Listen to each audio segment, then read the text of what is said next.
असाधु सहन नहीं करते। असाधु का मन रहता है जगत के भोगों में, विषयों में।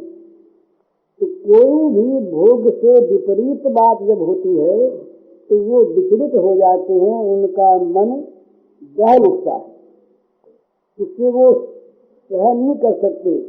भोगना पड़ता है, रोते रोते भोगते, पर वो सहन नहीं कर सकते। पर जो साधु हैं उनके लिए सहन करना मामूली बात है। ये इसका अर्थ करते हैं, कहते हैं कि साधु इन्होंने क्यों ला के दिया उसको, बच्चे को, कि सत्य संग रहे। सत्य में जिसकी निष्ठा हो वो संत है, जिसकी निष्ठा सत्य में नहीं वो सत्य नहीं। तो सत्य होने के लिए, साधु होने के लिए सत्यनिष्ठ होना चाहिए। ये सत्यनिष्ठ थे, इसलिए सत्य की रक्षा के लिए हरिश्चंद्र ने अपना सर्वस्व त्याग कर दिया सत्य की निष्ठा के लिए। तो इन्होंने अपने पुत्र को लाके दे दिया। तो इसलिए ये साधु पुरुष थे, इनके लिए कोई बड़ी बात नहीं। और जो विद्वान है, विद्वान कौन? विद्वान वो है जिसको नित्य और अनित्य वस्तु का वास्तविक विवेक है, जो जानता है कि सत्य वस्तु क्या है और असत क्या है। इसको जो ठीक ठीक जानता है वो विद्वान, और बाकी विद्वान अपने को मानने वाला भी मूर्ख। जो जगत के पदार्थों के प्रति सत्य भावना रखे, जो विषयों में सत्यता का अनुभव करे और भगवान की ओर से उदासीन हो, वो विद्वान नहीं, ये तो मूर्ख ही है। तो विद्वान जो होते हैं वो इस बात को जानते हैं कि एक भगवान के सिवा और सब कुछ असत है, अनित्य है और अस्थिर है। इसलिए उनको इन विषयों को लेकर कोई चिंता नहीं होती। ये विद्वान की परिभाषा है। केवल पढ़ा लिखा आदमी विद्वान नहीं, जो सत्य को ग्रहण करने में समर्थ हो वो विद्वान। इस तत्व को ये जानते थे, इसलिए इनके लिए कोई बड़ी बात नहीं कि पुत्र को ले जा करके दे। इनकी बात हुई, लेकिन कोई ये सोच है कि भाई कंस के पास बच्चे को ले जाएंगे और उसके मन में कहीं छोटे बच्चे को देख करके स्नेह पैदा हो जाए कि मेरा भांजा है, और या उसे कोई भय हो जाए कि भांजे को मार देने से बड़ा पाप होगा, तो वो कहीं इसको न मारे इसलिए ले जाए, ये बात उनके मन में नहीं आई। वो जानते थे कि जो ये बुरे आदमी हैं इनके लिए कि मकारिम कदरियाना, कंस के समान जो क्रूर आदमी है वो इस बारे से वो मार देगा, छोड़ देगा, सो बात नहीं। क्योंकि जो कदर्य हैं, कदर्य का अर्थ ये किया है इन्होंने कि विषयासक्त बहिर्मुख जीवे, यही कदर्य। वो विषय प्राप्ति के लिए, भोग प्राप्ति के लिए कोई ऐसा काम नहीं जो कर नहीं सकता। दूसरे का कितना ही अनिष्ट हो जाए, तो चाहे घर के किसका प्यारे से प्यारा आदमी मारा जाए, उसको दुख हो जाए, वो क्लेश पहले, पर अपने स्वार्थ के लिए विषयासक्त जो अज्ञानी जीव है, जो भगवान से विमुख है, वो कोई भी काम ऐसा नहीं जो नहीं कर सकता। वो किसी भी काम को अकार्य मानता ही नहीं, उसका तो स्वार्थ साधन होना चाहिए, अपना काम बनना चाहिए, फिर चाहे वो कैसा ही काम हो। ये चोरी, जारी, हिंसा, खून इत्यादि जो होते हैं, जिसमें दूसरे का अनिष्ट होता है, अपना तो होता ही है। इसलिए करते हैं आदमी कि भगवत विमुख है और विषय आसक्त है। विषयों की आसक्ति से ये अंधे हो जाते हैं, उनका विवेक नष्ट हो जाता है। इसलिए वे कदर्य लोग कोई भी काम करने पर तैयार हो जाते हैं। तो कंस इसको नहीं मारेगा ये बात नहीं, लेकिन ये साबित है, ये ले गए। तो जो स्वार्थ लोग होते हैं, जो अपने आप के लिए चाहते हैं, तो सब कुछ कर सकते हैं। और दुष्ट जन किम धृतात्मना, तो फिर ये ले क्यों नहीं गए? ये ले क्यों गए? अरे सन्यासी हो जाते पहले। ये कहते हैं कि सन्यासी हो जाते तो प्रतिज्ञा तो की थी गृहस्थ ने ना, या देवकी से कहे थे कि तुम कह दो नहीं देंगे तो जाके बोले थे भाई हमसे लाने को तैयार, तुम्हारी बहन ने दिया नहीं, और कोई उपाय करते तो बोले नहीं धृतात्मा ना। इनका तो चित्त विषयों में था ही नहीं, इनका तो चित्त था भगवान में। भगवान इनके चित्त में आ गए, ये भगवान के चित्त में पहुंच गए। इन्होंने श्री गोविंद को चित्त में धारण कर लिया। इसलिए इनके लिए कौन सी चीज है जो त्याग के योग्य नहीं? कौन सा ऐसा काम है जिसका ये त्याग नहीं कर सकते? दुष्ट क्या इनके लिए? ये क्या पुत्र का स्नेह के लिए इनके लिए दुष्ट है? विकासमा नाम के लिए जो भगवान ने जिनको पकड़ लिया है, अथवा जिन्होंने भगवान को पकड़ के अपने हृदय में बांध लिया है, उनके लिए कौन सा काम ऐसा है, कौन सी ऐसी है जिसका वो त्याग न कर सकें? इस भाव से ये उसको ले गए। दृष्टवा समत्वम तत्थौरे सत्य के व्यवस्थितम कृष्णमनाराजन प्रहसन निर्मग्र। जाके बोले तो उसने सुन तो लिया था कि बच्चा हुआ, चट के आके कह दिया किसी ने बच्चा हुआ। तो प्रतीक्षा में था, सोच रहा था मन में कि अगर न लाया कहीं तो देखेंगे क्या होगा। इतने नहीं जा पहुंचे, बच्चे को हाथ में लिए, बच्चे को देखा हाथ में लिए तो कंस सहम गया। बोले ये क्या देख रहे हैं? अपने बच्चे को ले आओ मरवाने के लिए। उन्होंने जाके कहा कंस जी ये बच्चा लीजिए और इसका आप जैसा चाहें इसका वध कीजिए, जो कुछ भी करिए। बोले आप ले आए? बोले फिर बात हुई थी ना, ये कैसे नहीं आते? तो कंस ने जब ये देखा समत्व, उनका समत्व देखा, बच्चे के जीवन में भी और बच्चे के मृत्यु में भी इनके मन में कोई भी भेद नहीं आया, समत्व है। और ये सत्य में कितना इनका कितनी इनकी निष्ठा है, वो निष्ठावान है सत्य में। तो कंस का मन बदल गया। कंस ने सोचा मन में इतना भी सत्यवादी है और ये बच्चा मेरा क्या करे?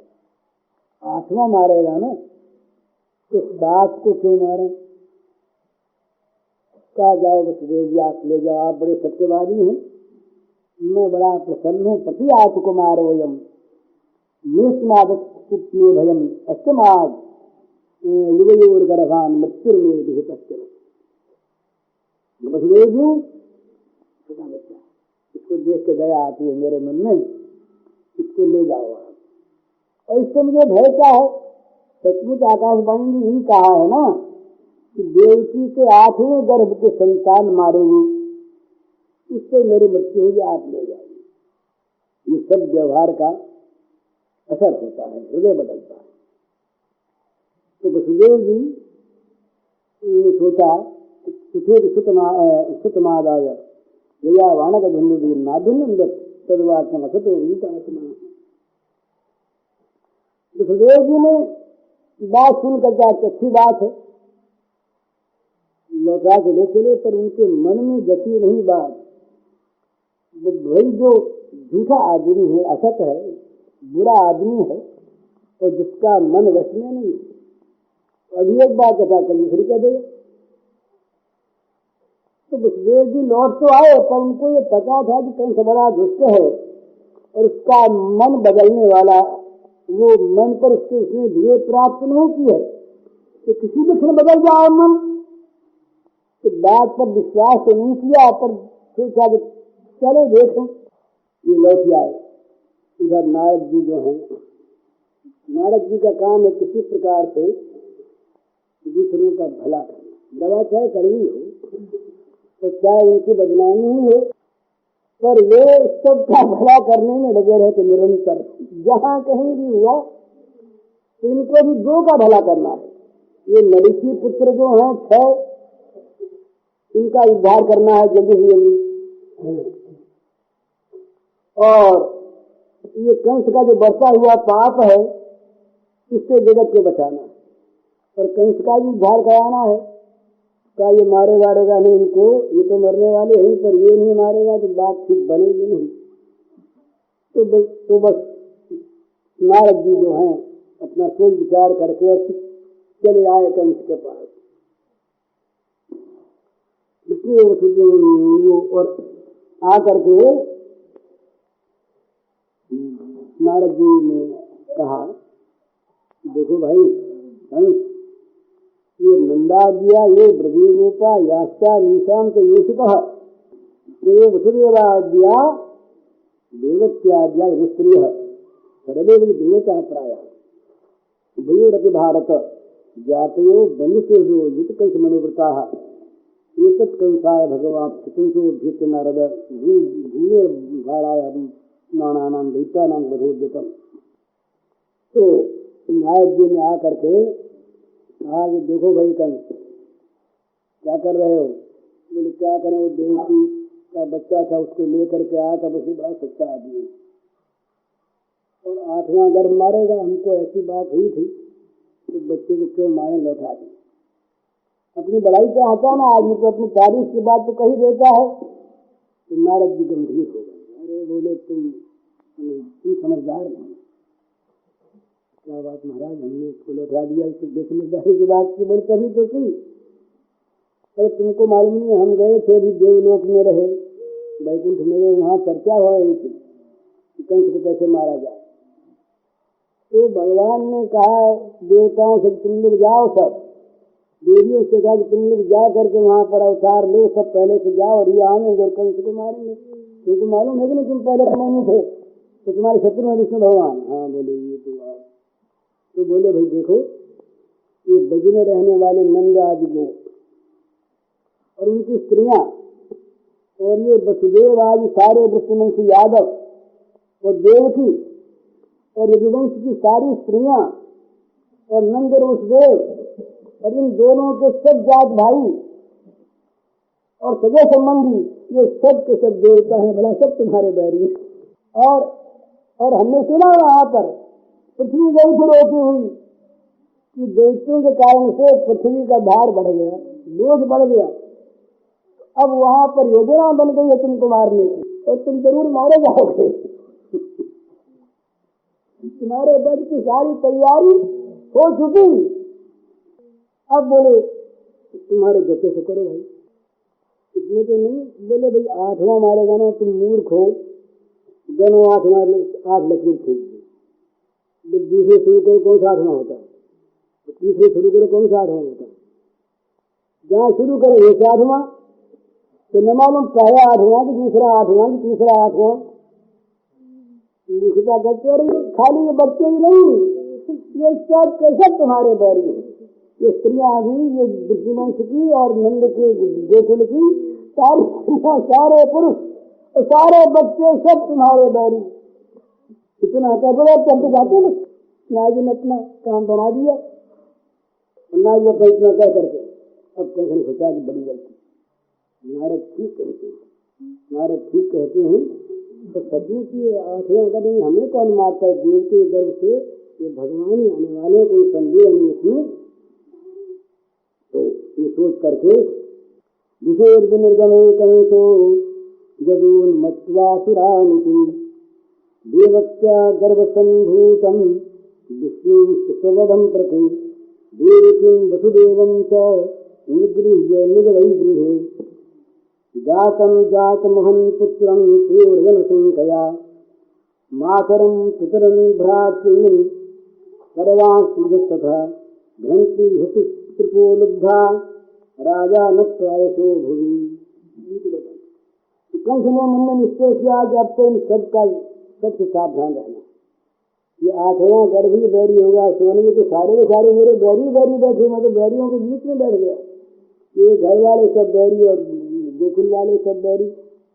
तो कहा अभी जाओ और देवकी को और वसुदेव को अभी जेल में डाल दो, हथकड़ी पहना दो हाथों में, बेरी भी कहीं भाग न जाए। तो हथकड़ी बेरी से जकड़ करके कर में डाल दिया। फिर बोली उग्रसेन जो है बाप है तो क्या हुआ है तो उन्हीं ने ना इसको भी कैद में डाले, सीधा डाल लिखते हैं, उग्रसेन को भी कैद में डाल दिया। फिर कहा कि जितने यादव बड़े बड़े हैं सबको पकड़ो, तो लोग भागने लगे। बेचारे देखें कि अब प्राण प्राप्त किसी तरह से। इस प्रकार से उसने सबको जेल में डाल दिया और जो जो उनके पुत्र होते गए वो सबको मार दिया। तो अजन ये कहा कि भाई भगवान जो हैं ये अजन्मा हैं, पर इसके मन में आया कि ये वो जल लेने वाले मानता था, भगवान का मैं थोड़ी जानता था।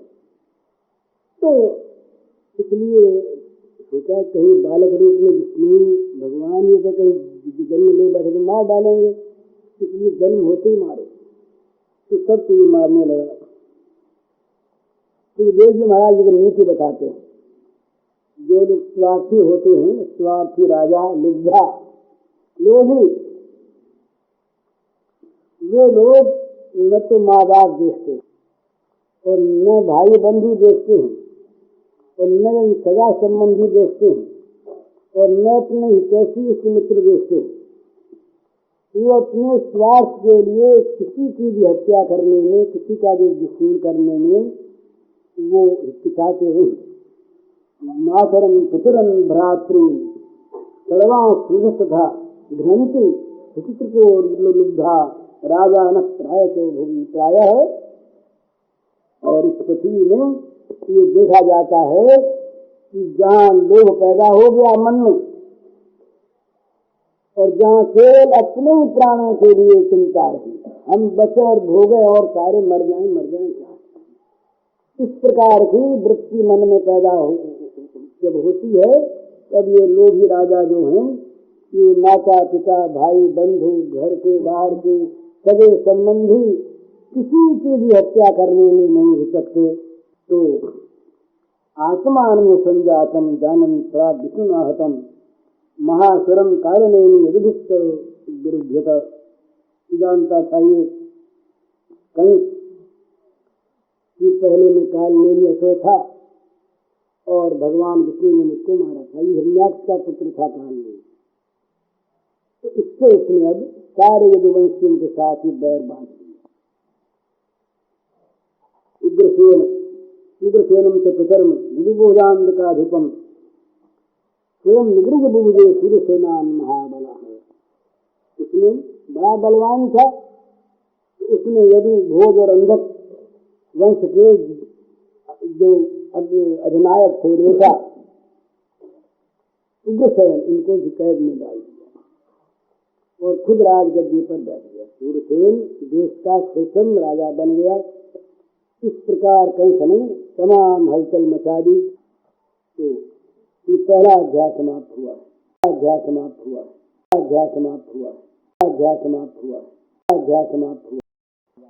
तो पहला अध्याय समाप्त हुआ, दूसरा प्रारंभ होता है। सुखदेव जी कहते हैं प्रलम्ब बकचाणूरतनावक्त महाशनैः मुष्टिकारस्य दुर्ग पूतना के सिद्धेनुकैः अन्यैश्चासुरभूपालैर्यान भौमादिभिर्युतः यदूनां कदनं चक्रे बलीनाभय संशयः। कंस तो बड़ा बलवान था, दूसरे ये जरासंध का जमाई रहा। तो जरासंध जो मगध के राजा थे, इनकी बहुत बड़ी सहायता प्राप्त थी। और जब ये क्रूर कर्म पर उतर आए कंस, तब वो जैसा आदमी होता है वैसे उसके पास मंडली जुट जाती है आकर के। अब तक तो इसके जो कर्म थे कुछ राक्षसी और कुछ मानुषी थे, अब ये बिल्कुल राक्षस बन। याद आ गया मैं काल में नहीं समझ राक्षस हूँ, यदुवंश में तो मैंने ऐसे जन्म ले लिया कि सारे यदुवंशी मेरे बैरी हैं। तब उसमें राक्षसपन पूरा प्रकट हो गया।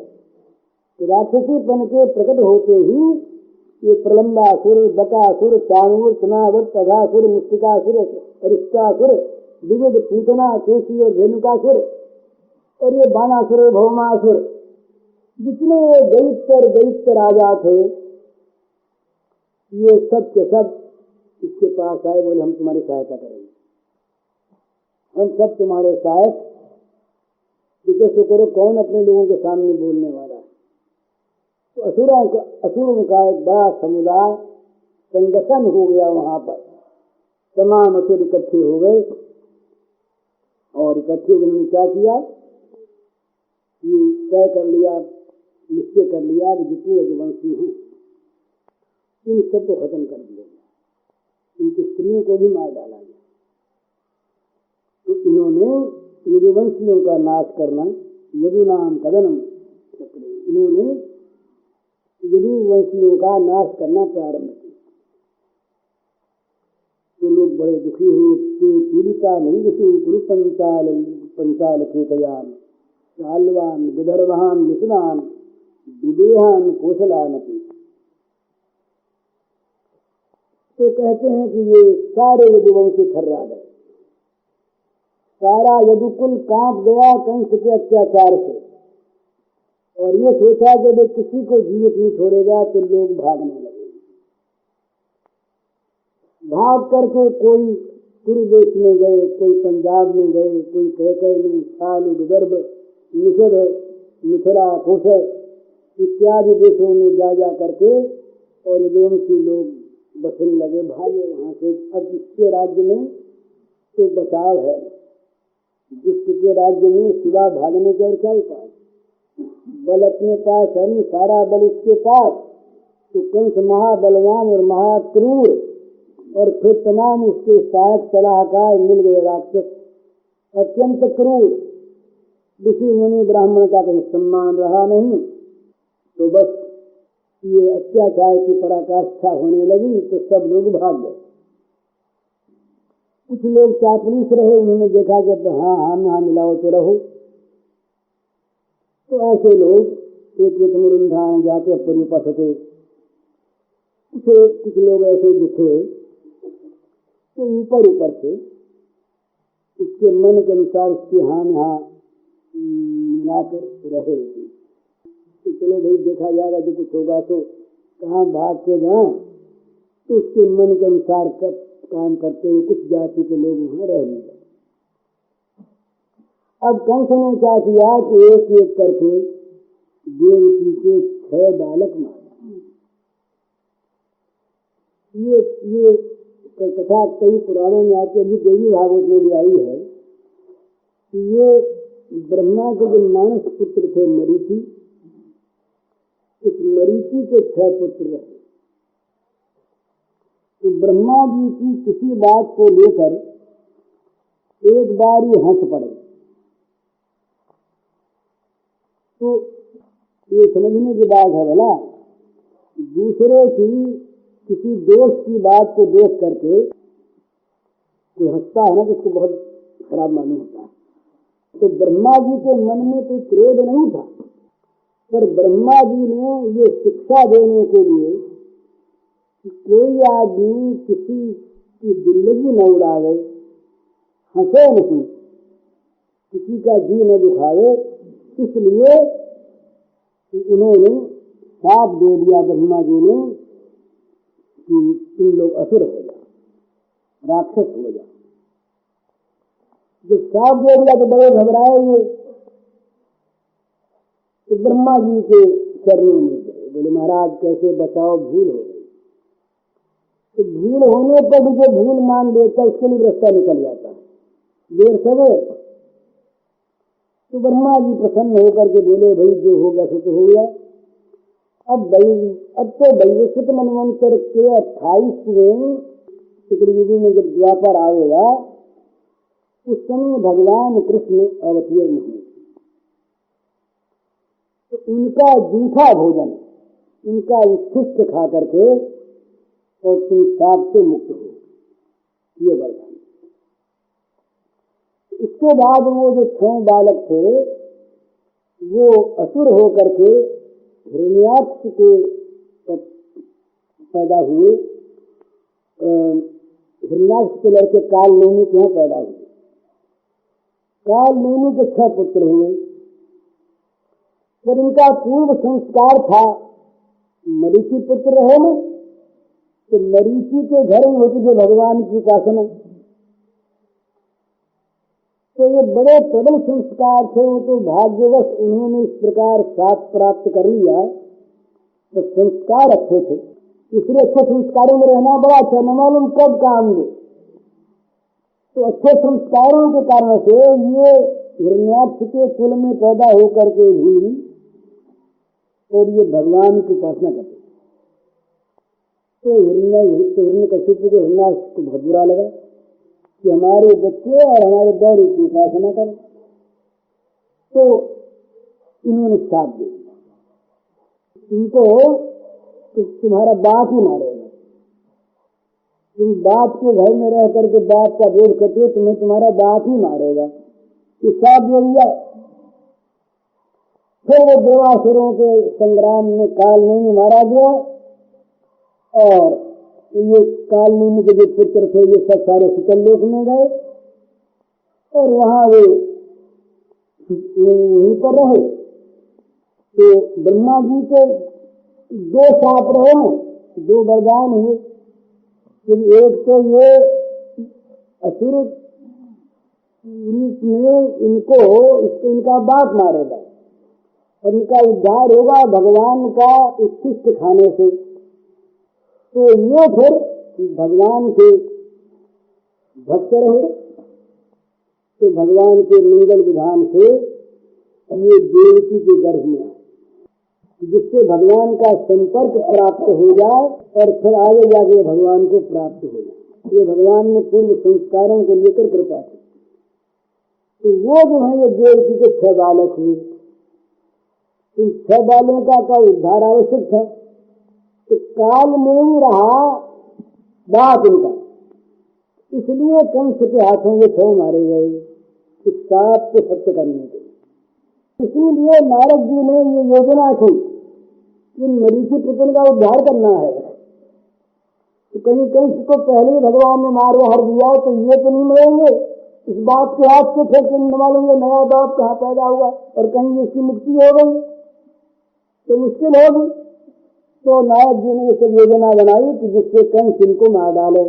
कंस के हाथों में मारे गए, एक हुआ।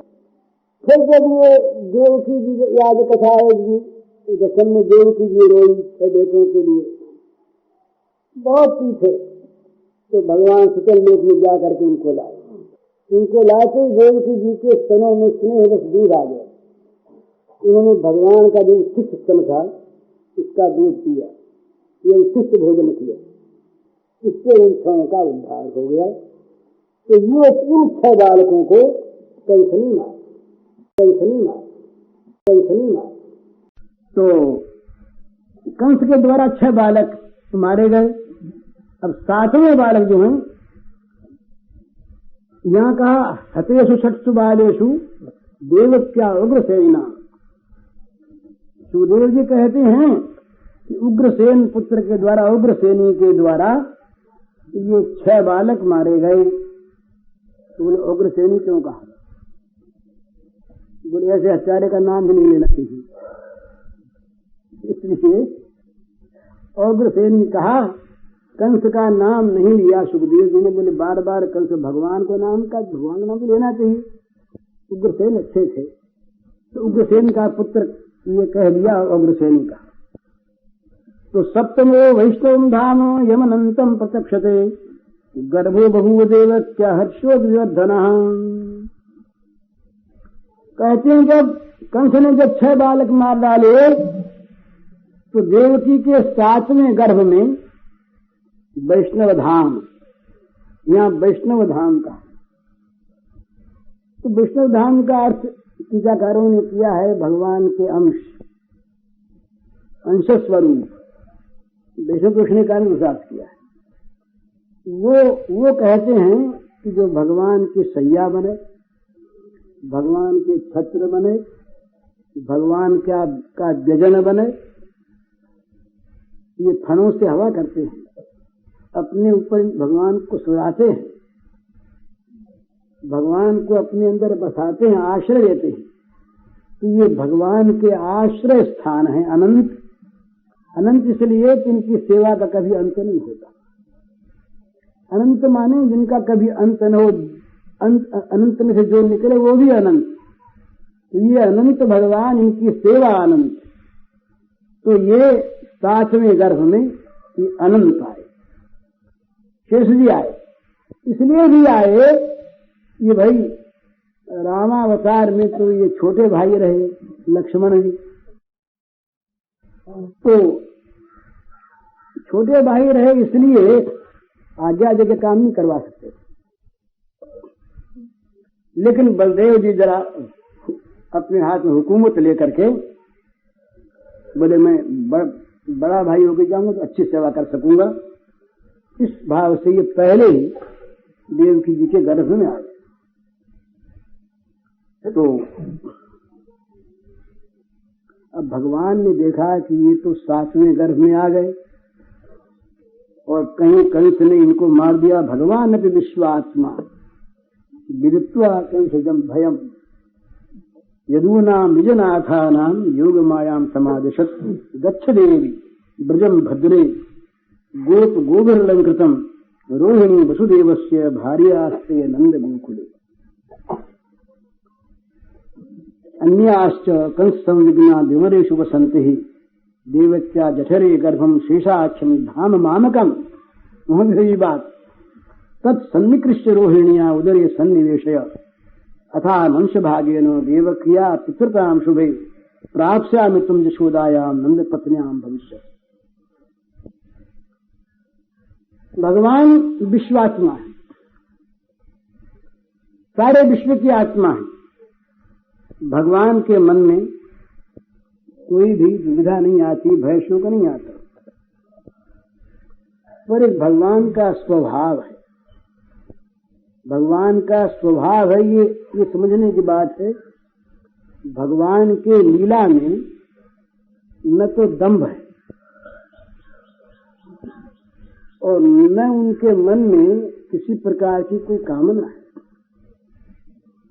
ये भगवान जो माता पिता के साथ, सखाओं के साथ, गाय वत्सों के साथ, श्री गोपांगनाओं के साथ जो लीला करते हैं, इसका अर्थ माया नहीं और इसका अर्थ दंभ नहीं, लोग दिखाऊ नहीं। वास्तव में भगवान प्रेम परवश है और प्रेम परवशता में कभी भय की लीला, कभी भय की लीला, कभी विषाद की लीला, कभी क्रोध की लीला, कभी काम की लीला, ये सब करते हैं और ये सचमुच करते हैं। स्वयं ही विषाद बन जाते हैं, स्वयं ही क्रोध बन जाते हैं, स्वयं ही भय बन जाते हैं, स्वयं ही शोक बन जाते हैं। तो इनमें किसी भय का अगर आवेश हो तो ये भय इनका प्रेम परवशता का एक स्वरूपभूत लक्षण है। नहीं तो बड़ी दिक्कत होती है। ये आगे आवेगा 10वें अध्याय में कि भगवान ने मटकी को फोड़ डाला क्रोध से। क्रोध आया तो वहां टीकाकारों ने बताया है कि अगर क्रोध में केवल खेल होता, नाटक होता, तो नाटक तो कुछ देखने वालों के सामने होता है। वहां दर्शक कोई था नहीं, अकेले ही थे, तो अकेले में बाण क्यों फोड़ा?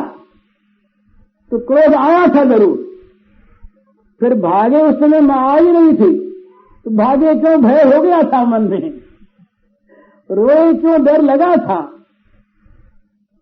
तो ये सब चीजें भगवान में न तो नाटक है और न मन में भाव हो ऊपर से दिखाओ। तो क्या ये भक्तों के साथ फिर छल करते हैं? फिर तो सारे भक्तों को ठगने वाले बन गए। झूठा खाली ऊपर से प्रेम दिखाया और प्रेम मन में है नहीं, तो ये तो दंभ करने वाले ऐसे दंभी भगवान को कौन भजे। तो भगवान का न दंभ होता है, न भगवान का नाटक होता है, न भगवान की लोग दिखाऊ की बात होती है, और न माया से केवल दीक्षण हो नहीं ये बात। यहीं पर भक्तों का और विचारकों का मतभेद होता है। वो कहते हैं हुआ मान लेते हैं, पर ये सब माया है, ये सब माया में हुआ। वो कहते हैं ये माया नहीं लीला है। माया कैसे लीला है? लीला से ही भगवान प्रकट हुए, लीला से ही वो पुत्र बने, लीला से ही वो भाई बने, मित्र बने, स्वामी बने, प्रियतम बने, सखा बने, और वैसा ही वो स्वयं बने।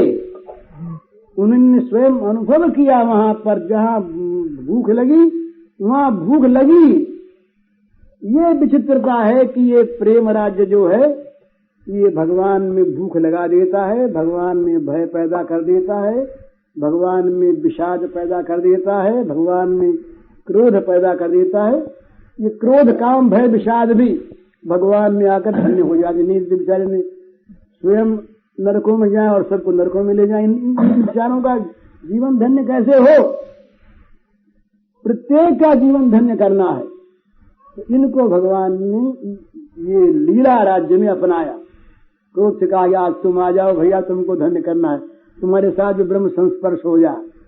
क्रोध को ब्रह्म संस्पर्श हो गया, क्रोध धन्य हो गया, क्रोध आज निर्मल हो गया।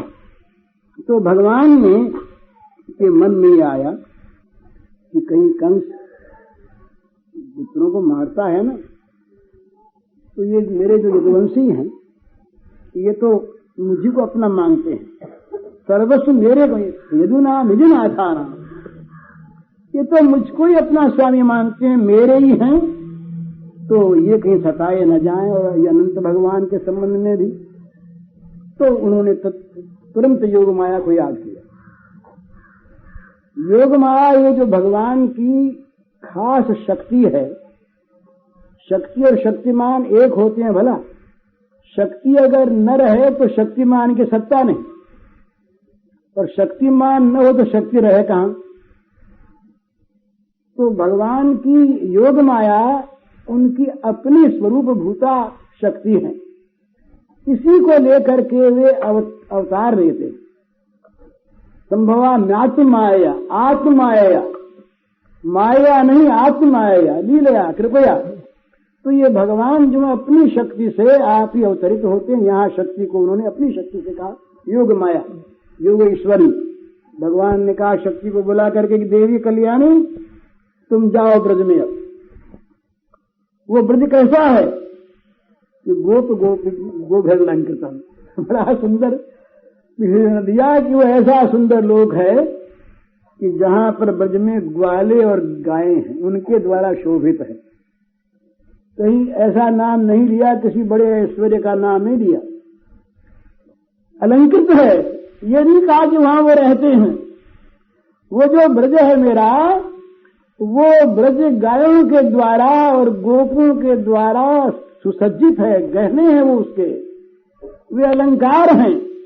उन अलंकारों के द्वारा वो अलंकृत है मेरा ब्रजदेश, तुम वहां जाओ। और ये कंस के भय से वसुदेव जी की रानियां भी जहां तहां भेज दी गई थी। तो वसुदेव जी की पत्नी रोहिणी और यशोदा जी में बड़ा आपस में प्रेम स्नेह था। तो रोहिणी जी जो हैं ये वहां ब्रज में वास करती हैं, और भी पत्नियां जो इनकी थी वो डर कर चाहे जहां गुप्त स्थानों में रहती हैं। इस समय जो मेरा धाम है, जो मेरा निवास स्थान है, जिसमें मैं रहता हूं, जो मेरी सेवा का मूर्तिमान रूप है, वो धाम मामकम, वो मेरा धाम, वो मेरा अंश शेष देवकी के उदर में इस समय आया हुआ है। तो तुम एक काम करो, उसको वहां से निकाल के रोहिणी के उदर में रख दो, और फिर मैं अंश भागेन, अंश भाग में रह जाएगा इसको।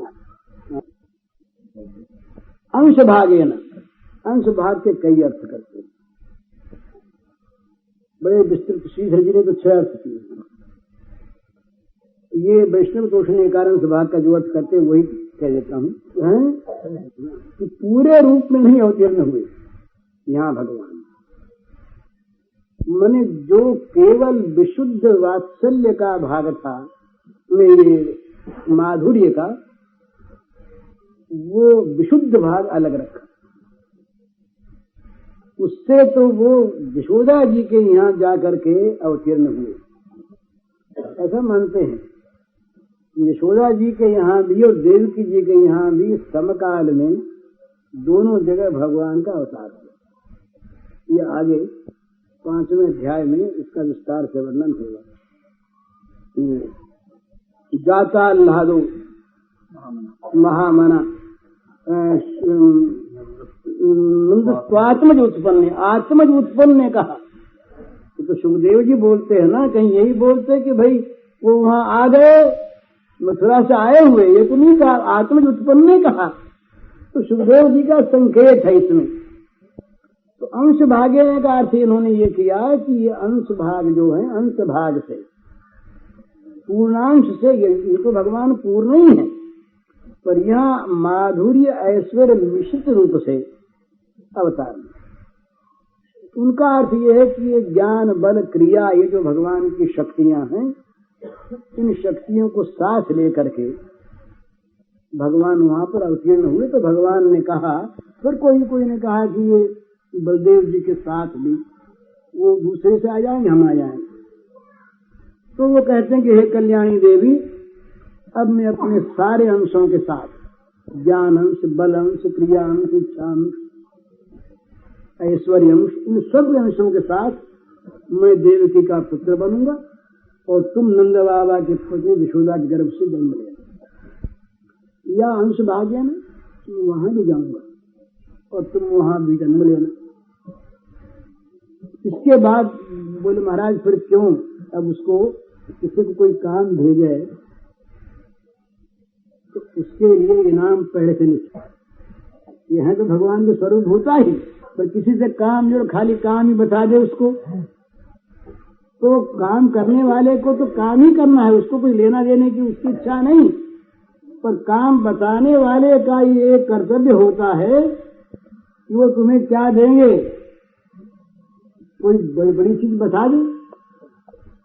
तो भगवान ने कहा कि अर्चिष्यन्ति मनुष्यास्त्वाम सर्व काम वरेश्वरीम धूपोपहार बलिभिः सर्व काम वर प्रदाम नाम ध्येयानि कुर्वन्ति स्थानानि च नरा भुवि दुर्गेति भद्रकालीति विजया वैष्णवीति च कुमुदा चंडिका कृष्णा माधवी कन्यकेति च माया नारायणी शानी शारद्ये चंबिकेति च गर्भ संकर्षणात्तम वही प्राहु संकर्षणम भुवि रामे लोक रमणात् बलम बलवत् सुयात्। कहते हैं कि तुम जाओ और जा करके ये मेरा काम करो, तो मैं तुम्हें वरदान देता हूं। तुम मेरी शक्ति हो ना, तो मेरे समान तुम में बात आनी चाहिए। तो तुमको जो पूजेंगे, ये विंध्यवासिनी देवी विंध्याचल में आके रही, तुमको जो पूजेंगे वो मुंह मांगा वरदान पाएंगे। तुम जो कह दोगी वो सत्य हो जाए। सर्व काम वर प्रदान, जिसके मन में जो कामना, उन सारी कामनाओं को तुम पूर्ण करने में समर्थ हो जाओगे। और इसलिए तुमको समस्त कामना देने वाली सर्व काम वर प्रदान जान करके, सर्व काम वरेश्वरी समझ करके, और सब लोग तुम्हारी धूप दीप नैवेद्य और सामग्रियों से पूजा करें। तुम जगत में पूजनीय होगी। और जगह जगह पर देवी के स्थान बनेंगे, भिन्न भिन्न नामों से तुम्हारी पूजा का प्रचार होगा। और तुम्हारे ये नाम होंगे दुर्गा, भद्रकाली, विजया, वैष्णवी, कुमुदा, चंडिका, कृष्णा, माधवी, कन्या, माया, नारायणी, ईशानी, शारदा, अंबिका इत्यादि तुम्हारे बहुत से नाम होंगे। जगह जगह तुम्हारे पूजा के स्थान होंगे और लोग तुम्हारी पूजा करके मन चाहा फल प्राप्त करेंगे। और जो तुम देवकी के गर्भ से खींचकर जिनको रोहिणी के उदर में रखोगी, खींचोगे तो खींचे जाने का उनका नाम होगा संकर्षण। और वो बड़े बलदेव जी बड़े सुंदर रहे और बलदेव जी सब लोग बड़े खुश। तो ये लोक रंजनता के कारण से, लोक रमनाथ, लोगों को सुख देने वाले होने के कारण से लोग इनको राम कहेंगे। लोक रमनाथ, लोगों को रमाएंगे, सुख देंगे, इसलिए इनका एक राम नाम होगा। और तीसरे, ये बलवानों में अद्वितीय होंगे, बड़े श्रेष्ठ बलवान, इसलिए लोग इनको बल कहेंगे, बलभद्र कहेंगे। ये 3 नाम होंगे। तुम जाओ तो बस संदिष्टैवं भगवता तथेत्योमिति तद्वचः प्रतिगृह्य परिक्रम्य, तो भगवान की आज्ञा को सिरोधार्य करके भगवान के परिक्रम स्वीकार किया और पृथ्वी लोक में आ गई। और जो कुछ भगवान ने आज्ञा दी थी उस प्रकार ले जाकर रोहिणी जी के उदर में स्थापन कर दिया।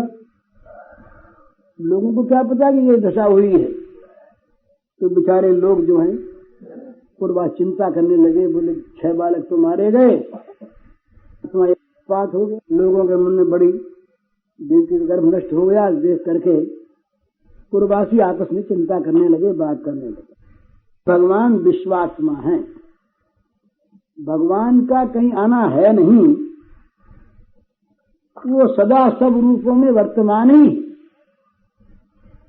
पर जहां भगवान को खास तौर पर कृपा करनी पड़ती है, करते हैं, वहां वे विशेष रूप से अपने आप को प्रकट करते हैं। अंशांश भागेरा भगवान जो हैं अपनी सारी कलाओं को लेकर, इसका अर्थ किया है लोगों ने कि ये भगवान का जब स्वयं अवतार होता है, किसी ने कहा कि ये भगवान नारायण का केशावतार है, किसी ने कहा मैत्रेयावतार है, किसी ने क्षीर सागर साई विष्णु का अवतार माना। तो कहते हैं कि ये जब स्वयं भगवान आते हैं तो दूसरे दूसरे काम जितने होते हैं जो और शक्तियों के द्वारा होने वाले, वे सब काम भी उनके साथ अपने आप ही हो जाते हैं। उन सब कामों को करने वाली जो योजना है वो भी उनके साथ लग जाती है। तो वो नारायण अवतार भी और केशावतार भी और विष्णुअवतार भी, अंशावतार भी, आवेशावतार भी, जितने जहां पर आवश्यक होते हैं वे सब उनके साथ ही आते हैं। राजा आप आ गया तो मंत्री सब अपने आप ही आ जाते हैं। बड़ा काम करने को तो एक है, आप छोटे मोटे काम हो जाते हैं उसके साथ ही, तो अनायास। तो ये जो कंस का अथवा राक्षसों का विध्वंस है, ये कोई भगवान के अवतार का खास कारण नहीं है। इनके लिए तो जो शक्तिमान हैं उनका अवतार होता है। स्वयं भगवान जो आते हैं ये तो प्रेम परवश आते हैं। भक्तों के, प्रेमियों के प्रेम का जब ये तकाजा होता है कि उन्हें शक्ति नहीं चाहिए, उन्हें बल नहीं चाहिए, रक्षा नहीं चाहिए, मर जाए कोई बात नहीं। रक्षा चाहने वाले के लिए रक्षा करने वाले आते हैं और रक्षा करने वाले सशस्त्र आते हैं। इसलिए यहाँ 2 रूपों का वर्णन आवेगा आगे विश्वभूषणीकार के अनुसार। एक शस्त्रास्त्रधारी चतुर्भुज भगवान प्रकट हुए कंस के कारागार में, वो रक्षा करने वाले, जो 3 पहले के जन्मों में आश्वासन दे चुके वसुदेव देवकी को पहले, वे भगवान। और एक यशोदा की गोद में खेलने वाले, यहाँ शस्त्रास्त्र नहीं रहे, मुरली मनोहर द्विभुज, ये भगवान। तो एक भगवान होते हैं मुरली मनोहर द्विभुज, केवल प्रेम रस सागर। एक भगवान चक्रधारी सुदर्शनधारी कमल भी हाथ में है, बड़ा सुंदर शंख भी है जिससे ज्ञान की घोषणा करते। ये शंख नहीं बजाते और न चक्र किसी को दिखाते हैं, न गदा का आघात करते हैं। ये तो अगर किसी का कुछ करते भी हैं, लेते देते भी हैं, छीनते छानते भी हैं, तो मुरलियां बजाकर छीनते हैं। अपना स्वरूप सौंदर्य दिखा करके ही छीनते हैं। तो भगवान का जो ये अवतार है, ये दो भाव से अवतार किसी के होते हैं। एक प्रेमावतार है और एक भगवान का शक्त्यावतार है। तो ये बात नहीं कि जहाँ प्रेमावतार में शक्ति नहीं है, यहाँ भी बीच बीच में ऐश्वर्य प्रकट होता है प्रेम की सेवा करने के लिए। और ऐसा भी नहीं है कि वहाँ शक्त्यावतार में प्रेम नहीं है। भगवान नित्य पूर्ण है ना सब तरह से, लेकिन जहाँ बिल्कुल प्रेम है वहाँ प्रेम की प्रधानता है, और जहाँ शक्त्यावतार है वहाँ ऐश्वर्य की प्रधानता है। ऐश्वर्य नहीं भय, यहाँ तो भय हट जाता है, वहां से भय भगवान, वहां से तो भय के मारे भगवान भाग आए, और यहाँ भय देने वाले जो आए उन सबको गति दे दी। भय देने वाले यहाँ आए पर ये डरे नहीं तो गोद में चले गए। ये कथा आवेगी जब पूतना आई और वो लक्ष्मी जी इसके समान रूपवती बन करके आई, बड़ी सुंदरी। तो ये सब गांव वालों ने देखा कि ये नंद बाबा के यहाँ जो बच्चा हुआ है ना, वो कोई बड़ा भाग्यवान बच्चा है, और ये नारायण की कृपा से मिला है उनको। ये नारायण के सब उपासक रहे यशोदानंद बाबा। तो बोले ये लक्ष्मी जी वरदान देने आती आया करती हैं, ऐसे आया करती थी। तो वो कभी कभी दिख जाता था इन ब्रजवासियों को, कुलवासियों को। पूतना आई सज धज करके बड़ी लक्ष्मी जी बनकर, तो उन्होंने समझा कि लक्ष्मी जी आई, ये वरदान देने आई थी। तो किसी ने रोका नहीं, नंद के द्वारपालों ने भी नहीं रोका। बोले ये तो लक्ष्मी जी आई है, और बता दिया, बोले वो सभागार वहाँ है माता जी, आप वहाँ जाइएगा, उस तरफ बाईं तरफ जाइएगा, वैसे घर ऐसे बना हुआ है। बता के भिजवा दिया उनको। क्या भगवान जानते नहीं थे कि पूतना है? मारने आई थी, विधानसया हिंसा करने की वृत्ति से आई थी, पर भगवान उससे डरे नहीं। माँ को प्रेरणा की, यशोदा को, यशोदा मैया ने देखा ये तो लक्ष्मी है, तो बच्चे को प्यार करके वरदान दे देगी, तो उठा के गोद में दे दिया। भय से भागे नहीं, भय के गोद में चले गए और भय को भय शून्य कर दिया। अपनी गति दी, माँ चुकी गति दई चाहे, कृपालु ज्यादा बराए। तो ये भगवान का जो प्रेमावतार ये ब्रज का, शक्त्यावतार ये मथुरा।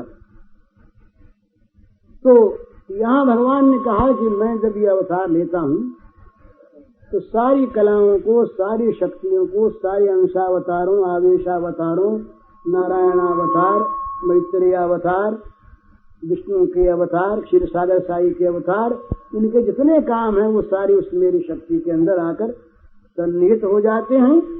तो उन्होंने, भगवान ने अब सोचा कि ये अब अवतार लेना है, तो अपने अंशांश भागे न सारे अंशों को लेकर के भगवान क्या किया उन्होंने कि वसुदेव जी के मन में आ गए।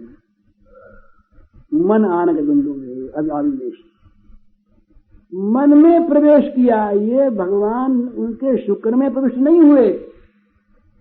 ये जो सृष्टि है भगवान का उदय, ये सृष्टि नहीं, सजन नहीं, आविर्भाव है। भगवान वसुदेव जी के मन में आ गए, अपने उनको मन में दिखाई दिया कि भगवान आ गए। भगवान उनको मन में दिखे प्रत्यक्ष, भगवान ने मन में प्रवेश किया। संसार में जो संतान की उत्पत्ति होती है, वो शुक्र के अंदर वो कीटाणु होते हैं जो संगठित होकर के किसी एक शरीर को, देह को पैदा करते हैं और वो कर्म बश आते हैं। यहाँ जो भगवान का अवतार होता है इसमें 3 बात है। स्वेच्छया होता है, कर्म कारण नहीं होते, और 5 भौतिक देह नहीं। स्वेच्छा में संतभूतमय से गोपी, ये भगवान का जो अवतार है ये स्वेच्छामय है, भूतमय नहीं, 5 भौतिक नहीं। तो ये भगवान का जो शरीर है, ये शरीर माता के गर्भ में बनता नहीं। बनता होता तो ये आगे आवेगा। चतुर्भुज कैसे प्रकट होते वहां पर? बालक रूप में चतुर्भुज, शंख चक्र गदा पद्म लिए, बिल्कुल नहीं चीज, आज तक सुना नहीं किसी ने। इस प्रकार से भगवान मन में आते हैं, मन में आकर के माता के उदर में प्रतिष्ठित होते हैं मन ही से, और फिर आविर्भूत होते हैं, लोगों को दिखाई देता है ये भगवान का जन्म हुआ। इसीलिए वो अजन्मा का जन्म है। अजोपसन्नव्य आत्मा भूतानाम ईश्वरोपसन्न प्रकृतिम स्वामधिष्ठाय संभवाम्यात्माया। ये भगवान आत्माया प्रकट होते हैं, अपने स्वभाव को लेकर, प्रकृति को लेकर, अपने स्वरूप को लेकर प्रकट होते हैं, जन्म नहीं लेते। तो इन्होंने वसुदेव जी के अंदर प्रवेश किया, मन में प्रवेश किया, तो सब बिभ्रत पौरुषम धाम भ्राजमानु यथा रवि दुरासदोज दुर्धर्षो भूतानां संबभूवः। कहते हैं कि भगवान जब अंदर आए तो ये केवल माया नहीं थी कि उसको माया से ऐसा प्रतीत हुआ वसुदेव को, या वसुदेव जी के कल्पना हो गई कि भगवान आ गए, ऐसा नहीं।